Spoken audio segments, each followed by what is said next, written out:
pero solamente necesitamos respirar. Y si no respiramos, pues estamos muertos. La verdad es que lo único que hace el sistema respiratorio es introducir oxígeno y eliminar dióxido de carbono. Ese es el fin último del sistema respiratorio. Ya habíamos visto en el anterior segmento, en la anterior clase, el sistema cardiovascular, que ustedes ya ven. En el sistema cardiovascular nosotros hemos observado que los glóbulos rojos cambian o intercambian el anhídrido carbónico por el oxígeno. Eso ya sabemos, ¿no es cierto? En cambio ahora vamos a ver la respiración externa, que es el intercambio de lo mismo, oxígeno y dióxido de carbono, pero en la barrera hematoalveolar. Estas características del sistema respiratorio pues empieza acá a los 28 días, cuando se aparece el llamado divertículo respiratorio en esta porción de la pared ventral del intestino. Y ustedes también saben mucho más que yo, recuerdan mejor, que en la 7ª semana de la membrana se va a abrir. En la 9ª y la 10ª semana van a existir 3 surcos, el meato medio, superior y el supremo, cada uno de ellos con características propias hasta llegar al desarrollo. Pero embriología es embriología que ustedes dominan mejor que yo. Me voy a ocupar de lo que domino yo. En consecuencia, el sistema respiratorio normalmente cumple 3 funciones. 1, la conducción. 2, la filtración. Y 3, el intercambio. ¿De qué? Del aire inspirado. Pero no solamente hace esto, sino que también tiene funciones complementarias como la fonación, que sirve para cantar y alegrarse. El olfato, que sin el olfato tendríamos problemas serios. Y finalmente la porción endocrina y las respuestas inmunitarias que normalmente existe en el sistema respiratorio, y toda la gama de patologías que ustedes van a ver en los otros cursos. ¿Cómo está organizada macroscópicamente el sistema respiratorio? El sistema respiratorio, histológicamente, vamos a describir una porción conductora y una porción respiratoria. Muchos autores a esta porción conductora lo denominan proximal, y otros dividen todavía la conductora en vías aéreas superiores y otras en vías aéreas inferiores. Si bien estamos viendo la porción ventilatoria, que no se describe en la parte histológica, tampoco en la anatómica, esta porción se llama también porción no respiratoria porque no interviene en el proceso de intercambio de oxígeno y anhídrido carbónico. Otros autores, como Ros Paulina, utilizan el término de mecanismo de ventilación. ¿Cuáles son los elementos ventilatorios o no respiratorios? La caja torácica, el continente de los pulmones. Todos los músculos de la respiración, los intercostales, los abdominales, el diafragma, que es un músculo imprescindible, las pleuras, los vasos sanguíneos, los vasos linfáticos, los nervios, algunos componentes endocrinos y sobre todo los centros nerviosos de la respiración. Si bien nosotros hablamos de eso, pues aquí podemos observar toda la caja torácica con todos los elementos que acabamos de describir. Lo que nos interesa es que estas zonas o componentes histológicos, la porción conductora y la porción respiratoria, vamos a ir describiendo cada uno de ellos hasta llegar a los alveolos. En la porción conductora vamos a hablar de una porción extrapulmonar y otra intrapulmonar. En la extrapulmonar vamos a hablar de las fosas nasales, de los senos paranasales, de la faringe, de la laringe, de la tráquea. Vamos a hablar de los bronquios principales o primarios hasta llegar al bronquio terminal. Cuando hablamos ya del intrapulmonar, hablamos de los bronquios terminales en última instancia, con cada una de sus características macroscópicas, y en la porción respiratoria ya hablamos del bronquio respiratorio y finalmente de los conductos alveolares y los sacos y finalmente el alveolo. Lo que hemos descrito teóricamente estamos viendo acá en la parte conductora y en la parte respiratoria, tal cual sucede en la anatomía. Cuando hablamos del componente conductor, tiene varias funciones. El componente conductor, pues, acondiciona el aire, ¿cómo? Calentándolo, humedeciéndolo y limpiando. Cuando hablamos de calentándolo a una temperatura ideal de 31 a 34 grados Celsius o centígrados. Y cuando hablamos de una humedad relativa, hablamos del 90 al 95%. Ahí empieza el sistema respiratorio con todas sus características y vamos a empezar con las fosas nasales. Las fosas nasales tienen las funciones de filtrar impurezas, humedece y calienta, permite el sentido del olfato y permite también hablar y también una función importantísima es que es herbicida, destruye los elementos patológicos que puedan ingresar o quieran ingresar al sistema respiratorio. Pues aquí nosotros dividimos las cavidades nasales, sabemos que son dos pares separados por un tabique óseo y cartilaginoso, y identificamos un segmento amarillo que está acá, que se denomina precisamente pituita amarilla, otro segmento llamado pituita roja, que es esto, que es el segmento respiratorio propiamente dicho, y finalmente una porción inicial del ingreso, que es el vestíbulo.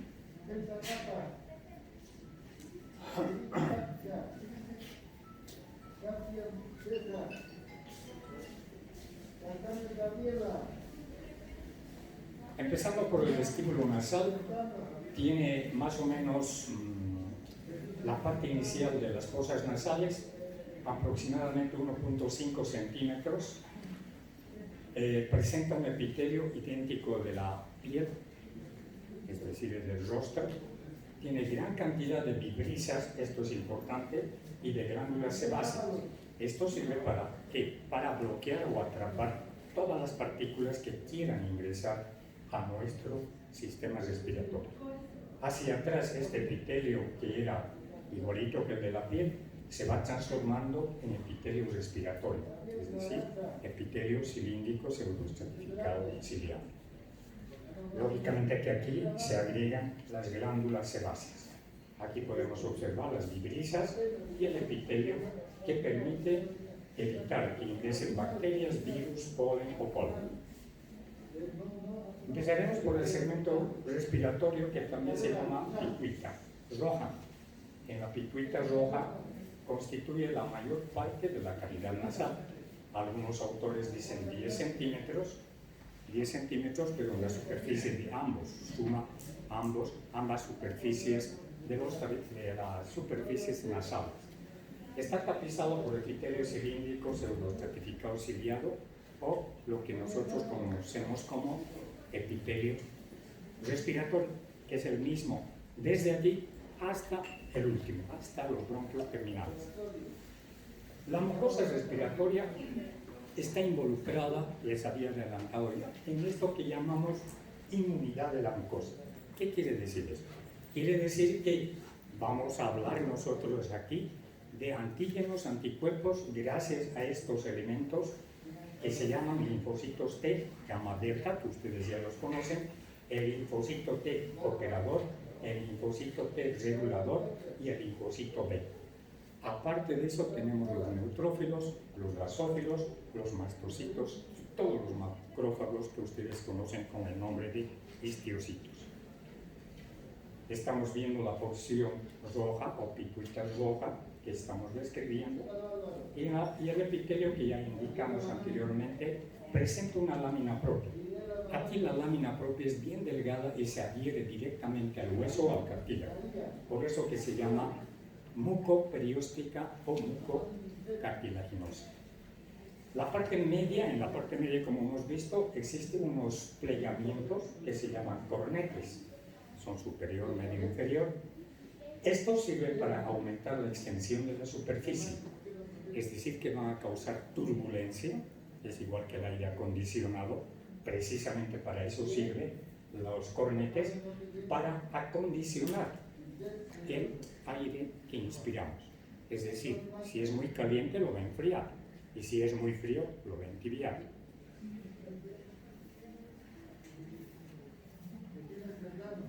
Aquí se realiza la turbulencia en los cornetes. Pero aparte de los cornetes, pues para que exista esta maravilla que es el acondicionamiento del aire, es preciso que exista una gran vascularización.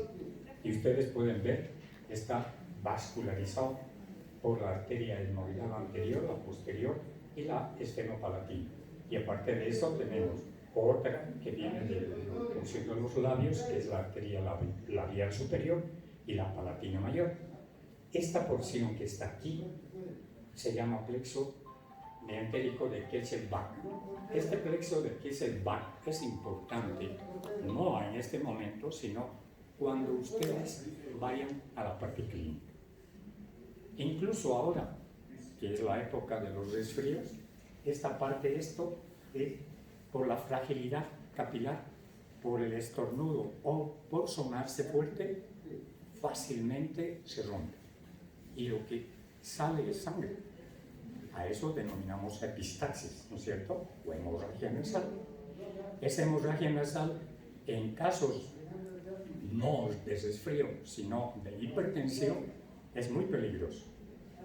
En lugar de sangrar esto, puede sangrar en el cerebro, puede sangrar en el corazón o puede sangrar en los pulmones, causando estragos realmente.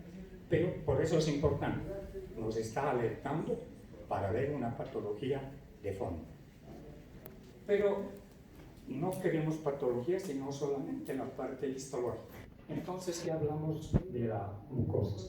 En la mucosa, en la lámina propia de la mucosa opicuita roja, existe esto, un plexo cavernoso que se llama, y otros autores lo llaman tejido eréctil, porque tiene mucha relación con el sexo, por si acaso, no solamente en los seres humanos, también en los otros animales. No se olviden que el olor y la vascularización es la percepción aguda tanto de los olores como la atracción sexual. Entonces es importante por eso. ¿Qué libera? Libera vapores hidrosolubles, amoníaco, formaldehído, dióxido de azufre, y contiene gran cantidad de glándulas tubuloacinosas que van a permitir que su secreción salga enzimas como la amilasa, lisosima, lactoferritina y antileucoproteasa, es decir, anticuerpos, los anticuerpos A, E y G, cada uno con sus características peculiares que ustedes ya saben y dominan. El epitelio, reitero, el epitelio respiratorio está formado por las células caliciformes que se ven acá, las células basales que están de amarillo, las ciliadas que se ven en sus cilios, las neuroendocrinas y las células en cepillo. Lo que han visto anteriormente en forma esquemática, aquí vemos en una lámina histológica con todas las características de las células. Hablaremos ahora de la porción olfatoria o de la pituita amarilla. La pituita amarilla nos permite esto, el olfato, que no solamente es percibir olores, sino que tiene mucha relación, miren, con el sistema endocrino, con la memoria, con la elección de parejas, estado de ánimo, emociones, sistema inmune. Todo eso involucra el olfato. Es lógico, ¿no es cierto? Cuando entramos a un ambiente cargado En otras palabras, si me permiten el término hediondo, da malestar, da ganas de no entrar. En cambio, cuando entramos a un ambiente con un aroma agradable a flores y demás, da bienestar y eso permite que uno trabaje con mayor tranquilidad. Entonces, el sentido del olfato es el ingreso de sustancias aromáticas, como estamos viendo acá, y la percepción a través de los cilios. Por lo tanto, la mucosa o el epitelio olfatorio, si bien mide 2 centímetros de superficie, centímetros cuadrados, en cada mitad de las fosas nasales, tiene aproximadamente unos 60 micrómetros de espesor. Pero también tienen células llamadas células olfatorias, o si quieren, neuronas bipolares, células de sostén o de soporte, que ya conocemos, las células basales y las células en cepillo. Esta es una célula bipolar, una neurona bipolar, por si acaso, que es importantísima. Vamos a ir describiendo una por una. Las células receptoras olfatorias o bipolares son neuronas bipolares que dan un color precisamente amarillo o pardo a la mucosa. Normalmente presenta un botón olfatorio y de este botón salen 10 a 23 cilios olfatorios. Estos cilios olfatorios son inmóviles, a diferencia de los cilios de la porción respiratoria. Tan inmóviles que solamente, mejor dicho, a diferencia también de los otros, mide 200 micrómetros de longitud. Son mucho más largos, 4 o 5 veces más largos que un cilio normal. Ross Paulina dice que tiene las mismas características que el cilio normal, es decir, la fórmula 9,2. Eso sí, pero no se mueven. ¿Por qué? Porque no tiene una proteína, la dineína, por si acaso, para que no se olvide. No tiene dineína, es la dineína. Y son inmóviles. Esas son las dos características que normalmente van a permitir que estas neuronas bipolares cumplan su función. Pero aparte de eso, existen proteínas fijadoras de sustancias odoríferas. ¿Y dónde van a estar estas? En los cilios. Es decir, una vez que han recibido los aromas o las moléculas aromáticas, van a pasar, como están viendo acá, por el área que goza del etmoides y van a formar el par craneal primero, es decir, el olfatorio. Pero se dice que estas neuronas, unos autores dicen viven 3 semanas, otros autores dicen que viven hasta un mes. Esta es la única neurona, no, digo mal, son 2 excepciones al sistema nervioso. Sabemos que las neuronas no se dividen, ¿no es cierto? En cambio, en medicina nunca hay que decir 2 más 2 es 4 y se acabó, no. En medicina 2 más 2 no es 4. Hay excepciones y esta es una de las excepciones. Aquí la división, estas son las únicas que sufren división, pero no las neuronas, sino estas células basales nos permiten reemplazar a estas neuronas bipolares o a estas otras células de sostén. Por lo tanto, estas células basales, estas son las importantísimas en el sistema, o si quieren, en la pituita amarilla o aquellas que recepcionan el aroma. ¿Cómo se inicia el aroma? Lo estamos viendo acá. Tenemos la mucosa olfatoria con las neuronas. Aquí vienen los cilios, ingresa aquí el elemento aromático, o si quieren, las partículas aromáticas, las captan, esto transmite a la neurona hasta el axón y el axón aquí en el glomérulo hace sinapsis. Una vez que hace sinapsis pasa a través de otra sinapsis a la célula mitral y de la célula mitral del bulbo olfatorio pasa al tracto olfatorio y el tracto olfatorio hace la porción del tracto y la olfacción en el sistema nervioso central. Entonces, si bien nosotros percibimos los aromas agradables o desagradables, estas neuronas son las más importantes, que reciben, captan y señalan. Pero no solamente sirven para percibir olores. Aquí al lado les he puesto que están involucrados no solamente con los olores, sino también con los ganglios del nervio vestíbulo coclear. Están, por lo tanto, relacionados con la transmisión del sonido y el equilibrio. Aquí tenemos lo mismo, miren, aquí tenemos las moléculas odoríferas, son captadas, recibidas por los cilios, y una vez que reciben pasan por toda la longitud del axón hasta llegar a los glomérulos donde hace sinapsis y pasan a las células mitrales del bulbo y luego a la porción superior. Ese es el esquema normal y no voy a entrar en mucho detalle porque ya es hartísimo para hablar, pero me interesa solamente los pasos. Las otras células del sistema, de la porción olfatoria son las células cilíndricas o de sostén, que más o menos tienen el alto de 50-60 micrómetros. Tienen un borde estriado con microvellosidades, núcleo oval, dan apoyo mecánico, aislamiento, nutrición, etc. ¿Se acuerdan del sistema nervioso? Tiene la misma función que la glía. La misma. ¿Por qué? Porque son del sistema nervioso, porque son tejidos de sostén. ¿Sí? Finalmente, estas células de sostén tienen uniones adherentes, las uniones más fuertes de todo lo que conocemos. La otra célula importantísima es esta, las células basales. Algunos autores lo llaman globosas, horizontales, otros lo llaman células madre, como los Paulier.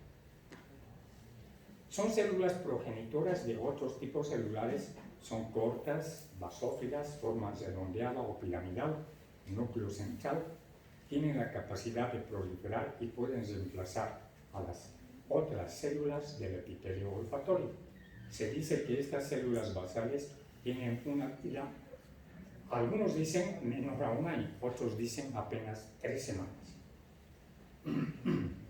Aquí podemos ver las células basales, las células bipolares o neuronales y las sustentaculares, los cilios característicos.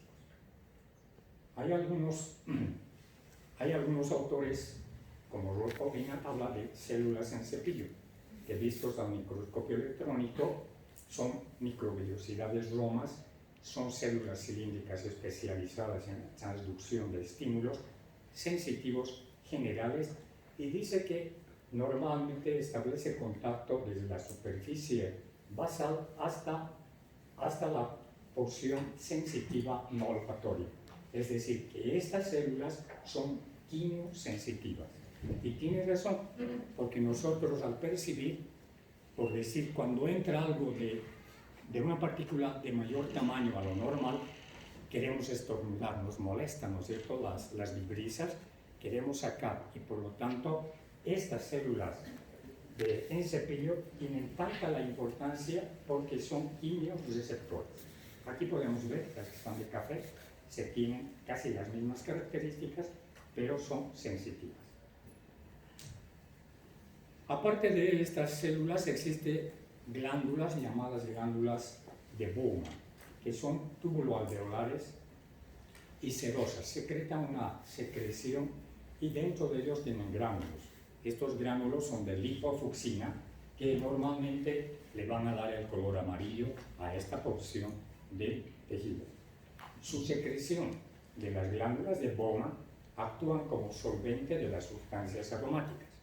Solvente de las sustancias aromáticas es, si me permiten el término explicarles así de fácil, es el que lava permanentemente los cilios para que podamos percibir los aromas. Ustedes saben que podemos percibir diferentes aromas en el mismo momento. Podemos percibir. No es como el gusto. En el gusto apenas tenemos 4. En cambio, en el olfato, cualquier cantidad. Y podemos discriminar. Por eso que los animales que tienen mejor desarrollado el olfato perciben incluso el miedo, es decir, las catecolaminas que nosotros por el miedo liberamos, nos perciben perfectamente. Eso es importante por si acaso. En nosotros apenas, sí, tenemos esa característica. Otro elemento que vamos a ver en la parte del sistema respiratorio son los senos paranasales que se observan así en la forma macroscópica y en rayos X. ¿Qué son los senos paranasales o cavidades huecas? Reciben el nombre según el hueso en el que se encuentran, revestidos de mucosa similar al epitelio respiratorio y tienen un escaso estroma. ¿Qué quiere decir eso? Escaso estroma quiere decir que el espesor de este epitelio rebaja tanto el epitelio mucoso, la submucosa y la lámina basal. Todo está rebajado.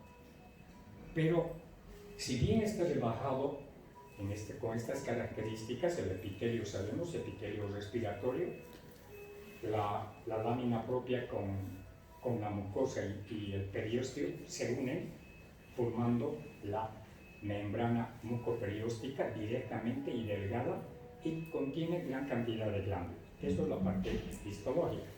Pero los senos paranasales no son solamente para que se inflamen y nos dé una sinusitis, sino que liberan este elemento, el óxido nítrico, NO, para que se acuerden el no. El óxido nítrico producido por las cavidades paranasales juega un papel importante en la fisiología nasal, ya que aumenta la frecuencia del batido ciliar, optimiza el vacío mucociliar y tiene efecto bacteriostático y virustático en todo el tracto respiratorio. Eso quiere decir que los senos paranasales no son huecos que no sirven para nada, sirven precisamente para estimular al barrido mucociliar y permitir que salga al exterior todo lo que no sirve, que es nocivo al sistema respiratorio. ¿Cómo se sintetiza el óxido nítrico? Se sintetiza a partir de la enzima del óxido nítrico sintetasa a partir de esto, la arginina. Los senos ahí y tienen al lado derecho lo que puede provocar. Pero no solamente este es un ejemplo, la patología es múltiple por si acaso. Otro elemento, otro órgano que tenemos que ver es la faringe. Y en la faringe tenemos que ver los tres elementos. Esos tres elementos son la nasofaringe, la orofaringe y la laringofaringe. Todos esos con la mucosa, su lámina propia, su unión y las amígdalas que tienen mucha relación de acuerdo al lugar, si la nasofaringe, la orofaringe, la laringofaringe. Y lo principal, que estos tienen músculos estriados y una adventicia que se caracteriza como el resto del tejido conjuntivo que está presente en el sistema respiratorio. La laringe, la patología que tengo, una laringitis crónica. Tenemos que la laringe es el esqueleto cartilaginoso articulado. Cartilaginoso, ¿por qué? Porque existen cartílagos. Unos cartílagos que son como el tiroides, cricoides y el aritenoides, que son hialinos. Esos son los ejemplos que hemos visto incluso en la parte práctica. Y otros que son elásticos, como la epiglotis, el corniculado, el cuneiforme y el aritenoides. Entonces, se los ve así en forma macroscópica y se los ve en esta forma, en forma microscópica. Pero existen algunas características también dentro de la laringe, el epitelio, que se va a fusionar o va a formar las cuerdas vocales superiores o inferiores, o lo que ustedes conocen como verdaderas o falsas. La lámina propia, que es tejido conjuntivo laxo, la túnica media con músculo cartilaginoso, donde los cartílagos que ya hemos indicado son impares, epiglotis, tiroides, cricoides, y los pares aritenoides, corniculado y cuneiforme. Tenemos los músculos extrínsecos e intrínsecos con la túnica adventicia porque van a servir también para la función. Algunos autores dicen, si bien mide 4 a 5 centímetros, van a producir y modular el sonido, van a prevenir la entrada de alimentos o líquidos al sistema respiratorio y presentan bandas o cuerdas vocales o pliegues, verdadera o falsa, separadas por una hendidura llamada la hendidura de Morgan. Se lo ve así macroscópicamente, la laringoscopía, lo mismo cuando está cerrada y cuando está abierta. Las funciones, aparte de esto de la laringe, un autor, si mal no recuerdo, Ros Paulina, lo reduce a deglutoria, protectora y tusígena, que es lo mismo que lo que hemos descrito anteriormente. Si hacemos la laringoscopía, vamos a ver aquí, miren, los cartílagos traqueales, esta porción de las cuerdas vocales verdaderas, esta lengüeta, que es la epiglotis, importantísima en la porción de la laringe, por si acaso. Y no se olviden que la epiglotis es cartílago elástico, no es cartílago llano. Por eso que fácilmente se mueve, evita el ingreso de partículas de acuerdo a las necesidades. Pasaremos al otro segmento, que es la tráquea. Macroscópicamente se dice que mide entre 10 a 12 centímetros por 2 centímetros de diámetro. Tiene 10 a 12 anillos en forma de C o herradura que están cerrados en la parte posterior por el músculo traqueado, también de fibra lisa. Inicia la tráquea en el cricoides y finaliza en la bifurcación de estos bronquios terminales. Las capas son las mismas que hemos estudiado, la mucosa, la submucosa y la adventicia. En la mucosa, que vamos a ver, el epitelio respiratorio con una lámina propia rica en fibras elásticas. En la submucosa, esto es un repaso de lo que acabamos de decir. Lámina con conjunto, tejido conjuntivo denso, que es la lámina propia, el cartílago hialino en forma de C, y la adventicia, tejido conjuntivo, que se adhiere a la tráquea y las estructuras contiguas. Así se ve en forma macroscópica, en esta forma se ve en forma microscópica y podemos nosotros diferenciar con otras incidencias. Hablaremos de la mucosa traqueal porque es importante discriminar algunas células. Por ejemplo, el epitelio, si bien es epitelio respiratorio, existen 3 características: que sus células son células ciliadas, como estamos viendo, son células que tienen, la mucosa tiene células caliciformes, que estamos viendo también, Estos son elementos, tienen gránulos pequeños tipo 1, tipo 2, que son los gránulos de Kulczycki, y también contienen células basales. Pero, ¿cuál es la importancia? Que en la lámina, que los cilios primero pueden ser entre 250 cilios y su longitud es de 6 micras. ¿Se acuerdan la diferencia de los cilios de la porción olfatoria? 200 micras, diferente, ¿no es cierto? Representan el 30% de la población celular, desplazan el moco de las partículas o material atrapado, haciendo del término que utiliza Ros Paulina, barredora mucociliar. Es como una barredora, limpia, todo el tracto. Para eso nos sirve. Las células caliciformes son de secreción mucosa, es decir, que contacto con el agua va a formar el moco, no sé.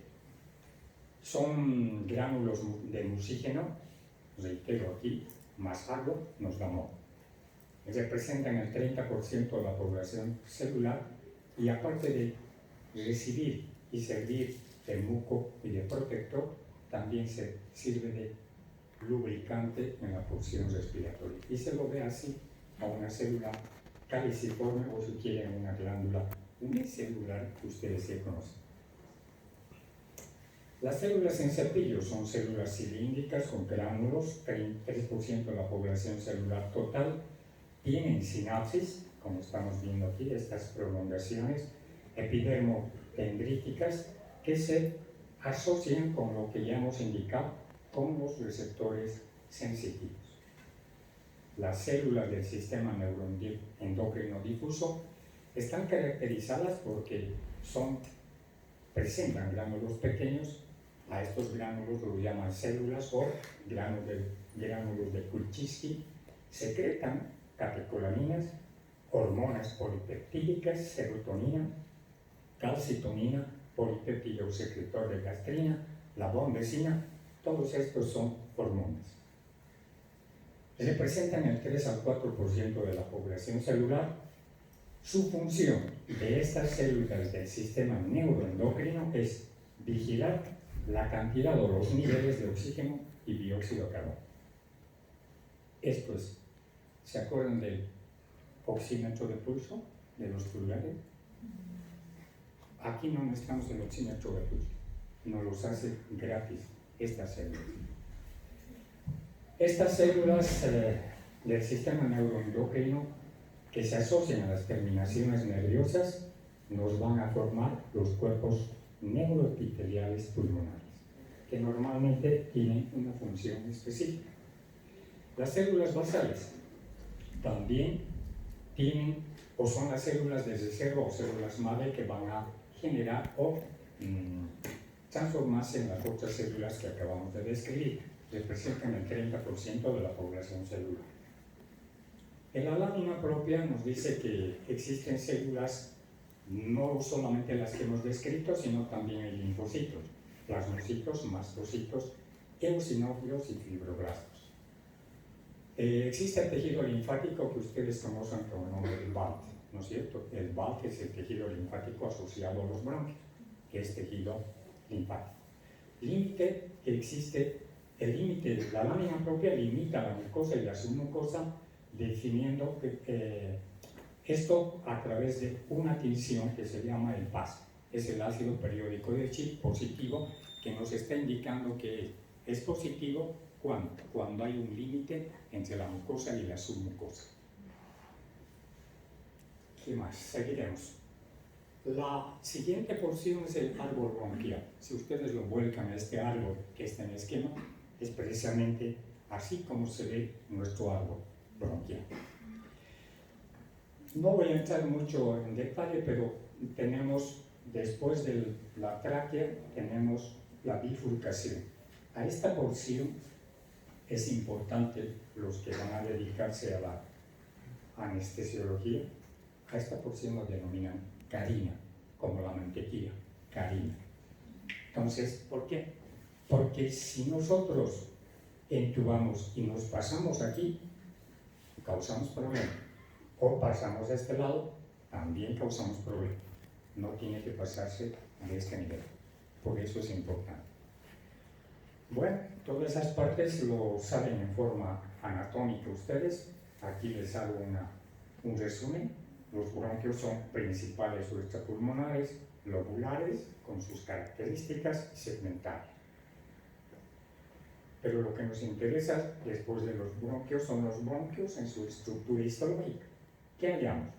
Una túnica, la primera, mucosa, que nos está señalando el dedito.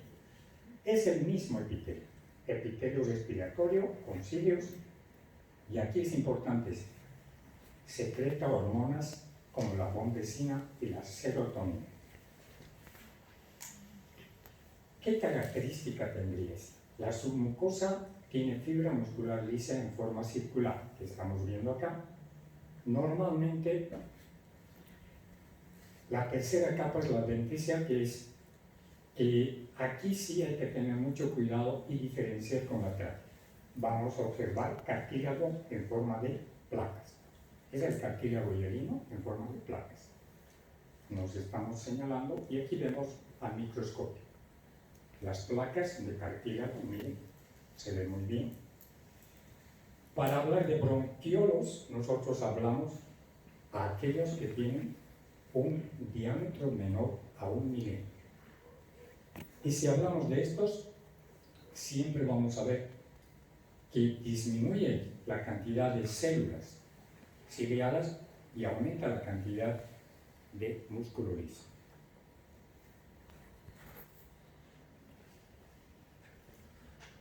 Algunos autores clasifican los bronquiolos en preterminales, terminales y respiratorios.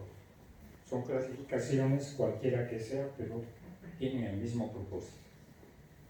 El propósito es de mostrar. Aquí podemos ver un bronquio terminal característico. Ya no hay cartílago. Lo que más hay es fibra muscular. Lo mismo, las células cilíndricas, ciliadas, se transforman en células de Clara. Estas células de Clara son células que aumentan en cantidad, mientras que las células ciliadas disminuyen. ¿Qué características tienen estas células de Clara?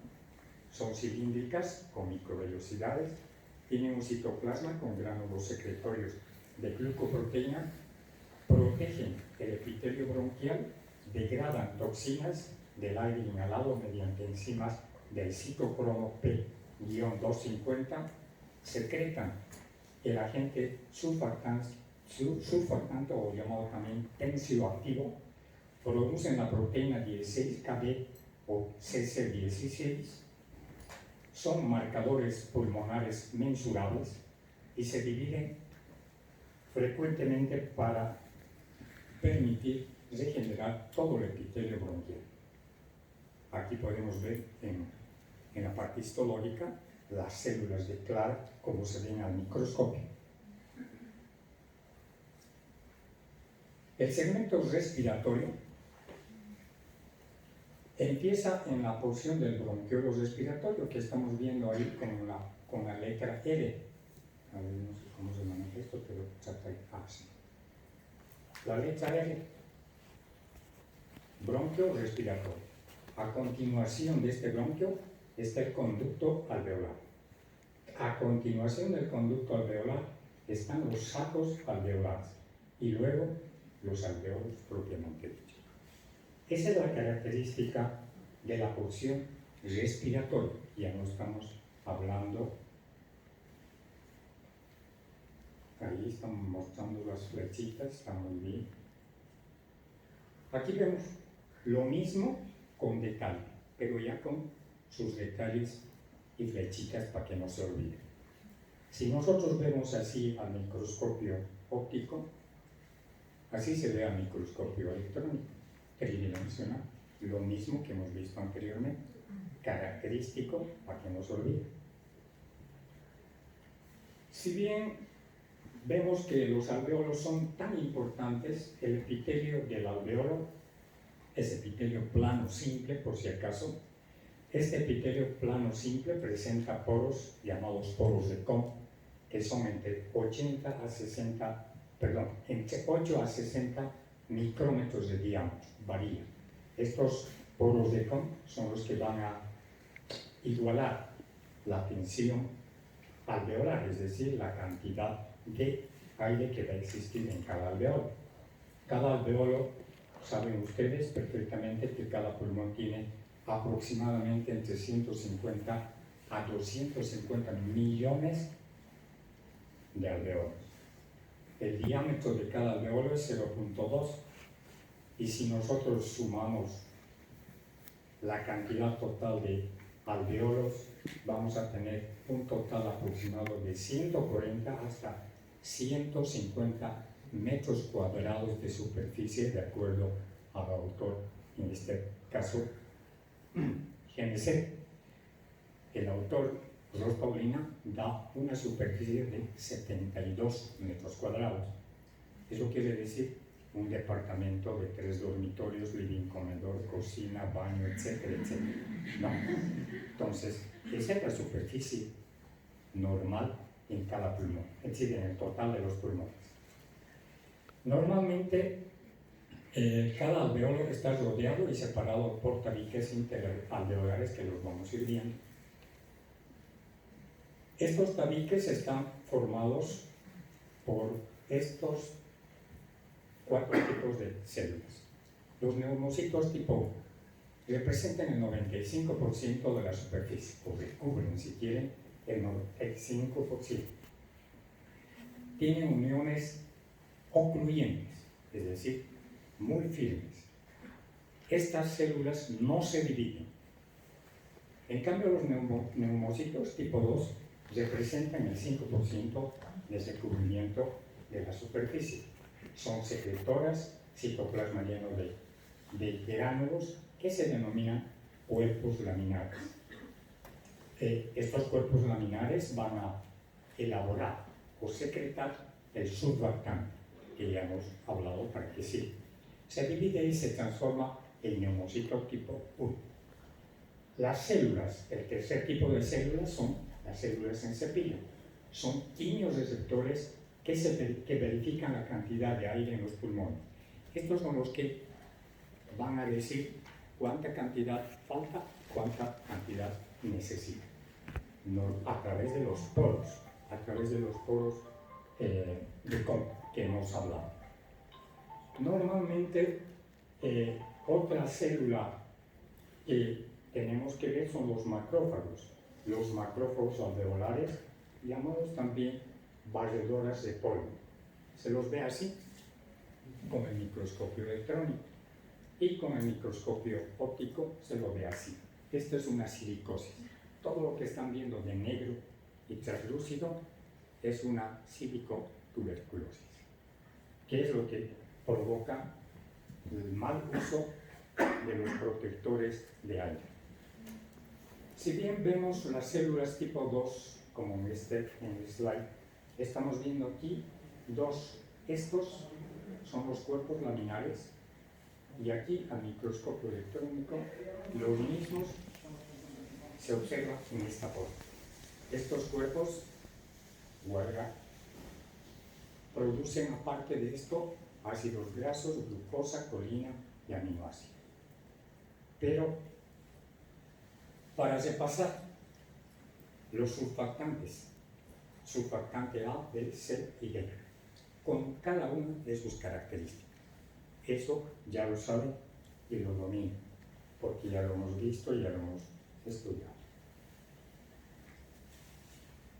¿Cuál es la barrera alveolo-capilar? La barrera alveolo-capilar está formado por un agente tensioactivo, que acabamos de ver, el neumocito tipo 1, la membrana basal fusionada del neumocito tipo 1 y la célula epitelial, o si quieren endotelial, del capilar. Y finalmente las células endoteliales de los capilares continuos. Todo eso forma la barrera alveolo-capilar, que lo anterior se puede observar aquí, y también el intercambio que sucede del oxígeno con el dióxido de carbono a través de esta barrera alveolo-capilar. Es ahí lo que normalmente sucede. El intercambio del oxígeno por el anhídrido de carbono. Fácil, ¿no es cierto? Aquí se ve mucho más fácil. Miren, aquí sale el dióxido y entra el oxígeno. Y aquí circula todo lo que corresponde a la sangre, en los capilares, lógicamente. Y macroscópicamente pues se ve así, fácil, muy bello.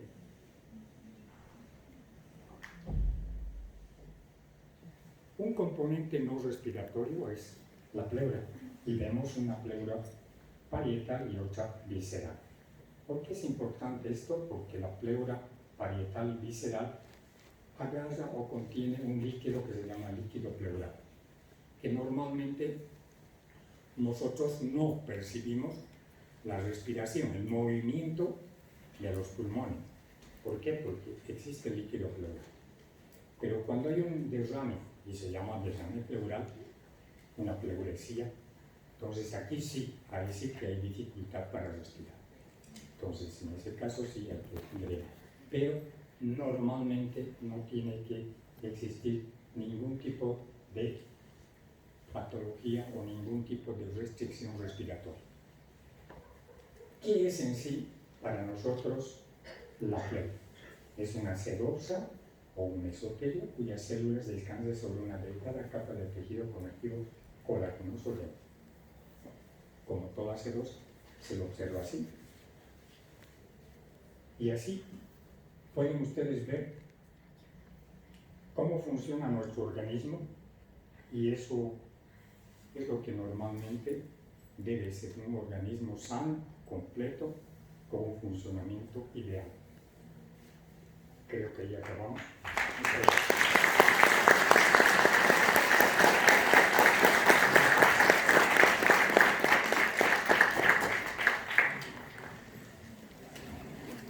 Si no tienen preguntas, dudas, les agradezco su presencia, que les vaya bien.